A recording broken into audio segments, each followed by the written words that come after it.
What's going on, EES? Today I have an activity for 3rd, 4th, and 5th graders. It's called the 3-ball juggling cascade pattern, and it looks like this.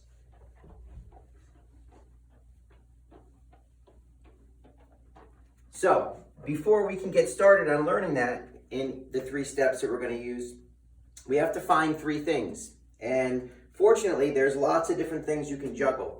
The easiest thing we have at school that we use are juggling scarves, and they move nice and slow and they kind of float in the air, and we could use shopping bags for those. So if you had 3 of those, that would work. I have these little spiky balls that are kind of fun. I found in my kid's bedroom, so I'm going to be using those. But we also have something as simple as paper. I took 3 sheets of paper and crumpled them up and then put a little piece of tape on them. And we could juggle with those. I have some balled up socks here. You could use those. And if you can't do this yourself, your parents can probably help you. And then there's all kinds of other things you'll probably find maybe lying around in the yard or in the garage. I have a baseball, some tennis balls, a little superhero ball, all different kinds of things that you can use. So the first thing we're going to do is work on just a simple toss and catch. And you can even just do it with one hand, and it's just a toss and a catch. And you do that a bunch on one side, and then you do it a bunch on the other side. And you'll notice that most of my tosses are about the same height. We don't want them going super high and some super low. I usually say, picture that you're juggling inside of a picture frame, and you want to try to keep all of your juggling items inside that frame so that they're not going all over the place. Once you've had that down, you can then practice the switch, which is going to be tossing it. It's a scooping motion across your body from one side and catching it with the other. This is how we juggle. We go from one side to the other, and they always travel in the air. We never pass them down here. Really important to remember. That's one of the hardest things for new jugglers. So I'm just going to stay here, and I'm going to kind of practice tossing it side to side, back and forth. It's a little scoop motion. That's all it really is. And now you just release it and let it come up. How high? That's really up to you. The higher you go, the harder it's going to be to control. I usually say if you were to raise your hand, you don't want the balls going much higher than your hand. Okay, so somewhere ahead. And if you raised your hand, somewhere in that range. This is a good range in here. Okay, not too high and not too low down here.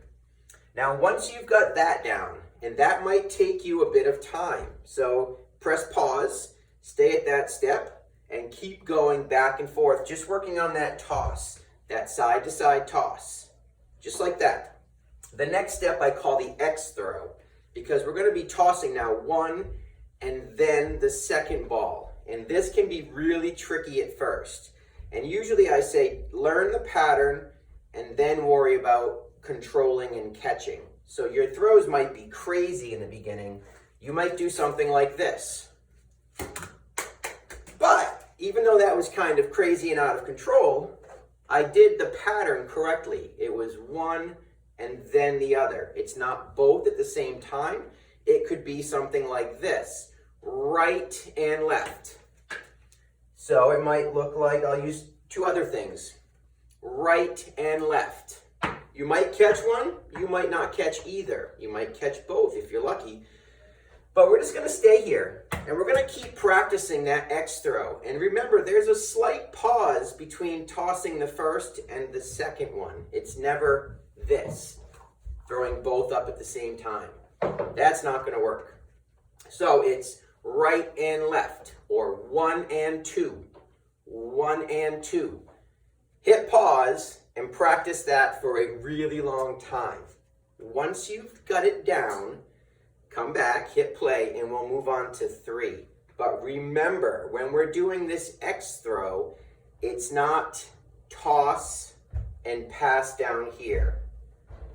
That would not work for juggling. So it's toss, toss. Each ball has to be tossed into the air to be caught on the other side. Okay? It might seem tricky at first. Push pause, practice, and then when you come back, be ready for 3. Now 3, you want to start with your favorite hand. We call that your dominant hand. And that hand for me is my right hand, okay? And I'm going to hold 2 items in that hand. So I'm going to put one towards my palm and then just hold it there with those 2 bottom fingers, or even 3 if you wanted. But I usually use 2, so I have 3 to just loosely hold that first one. And then my other hand, my least favorite hand, is only going to have 1 item. So once again, when you start this, learn the pattern. And the pattern is going to be right, left, right. So it'll be 1, 2, 3. Or if you can see the colors well, it would be green, blue, and then orange. You're not going to probably catch these at first. It's going to take some time. So just learn the pattern. This is the frustrating part because you're probably going to be tossing stuff all over. So, tip, if you're using things like baseballs, that should be used probably outside. Okay, I wouldn't use these inside, they're too hard. If you're using things like socks and paper, probably safe to practice those things in most places. If you're not sure if it's a good spot to practice, ask your parents so we're not breaking lamps and TVs and crashing into computers. Okay, really important to remember.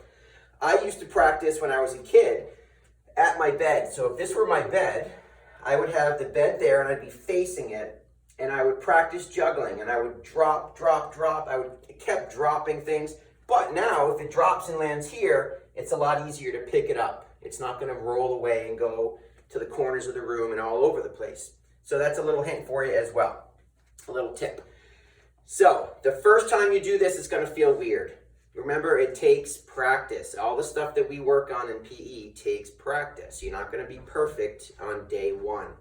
So it's going to look like this. 1, 2, 3. And then I'm going to stop. If you could catch even 1 or 2 of those, pat yourself on the back. That's not easy to do. I'm just going to stay here now, probably for days, not just for a few minutes. 1, 2, 3.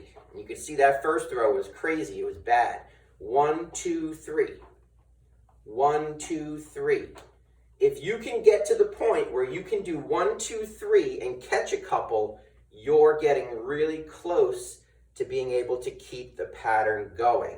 And that's when you can say, I'm a juggler.